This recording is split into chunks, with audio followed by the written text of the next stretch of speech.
નમસ્કાર દર્શક મિત્રો, વડોદરા ટુડે ન્યૂઝમાં આપનું સ્વાગત છે। વડોદરા શહેર પોલીસ દ્વારા વર્ષ 2025 દરમિયાન નાસ્તા ફરતા આરોપીઓને પકડવા માટે સઘન ઝુંબેશ ચલાવવામાં આવી હતી, જેમાં કુલ 189 આરોપીઓની ધરપકડ કરી જેલ હવાલે કરવામાં આવ્યા છે। આ પકડાયેલા ગુનેગારોમાં મિલકત સંબંધી 92, શરીર સંબંધી 49, નશાબંધીના 17, એનડીપીએસના 2 અને ડોરમેટના 29 આરોપીઓનો સમાવેશ થાય છે।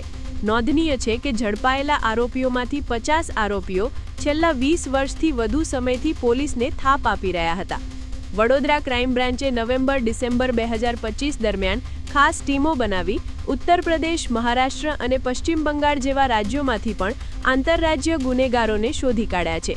આ કામગીરીને પરિણામે લાંબા સમયથી અટકેલી ન્યાયિક કાર્યવાહી ફરી શરૂ થશે અને ભોગ બનનારને ત્વરિત ન્યાય મળશે। આ વર્ષ તમામ લેટેસ્ટ અપડેટ માટે જોતા રહો વડોદરા ટુડે ન્યૂઝ। નવું વર્ષ એટલે કે વિક્રમ સંવત 2082ના શરૂઆતથી વડોદરા ટુડે ન્યૂઝ ચેનલના ગુજરાત રાજ્યના તમામ શહેરના, તાલુકા, જિલ્લાના દર્શક મિત્રોને ખાસ વિનંતી કે અમારા વડોદરા ટુડે ન્યૂઝના તમામ સમાચાર જોવા માટે હવે અમારા ફેસબુક, યુટ્યુબ, ઇન્સ્ટાગ્રામના પેજને લાઇક કરો, શેર કરો, સબસ્ક્રાઇબ કરો અને કોઈપણ સમાચાર અને જાહેરાત અને તમારા વિસ્તારમાં કોઈપણ જાતની ગેરકાયદેસર પ્રવૃત્તિઓ ચાલતી હોય અને ભ્રષ્ટાચારની પોલ ખોલવી હોય તો અમારા વોટ્સએપ નંબર 9687328624 અથવા તો 9687906224 પર સંપર્ક કરવા વિનંતી।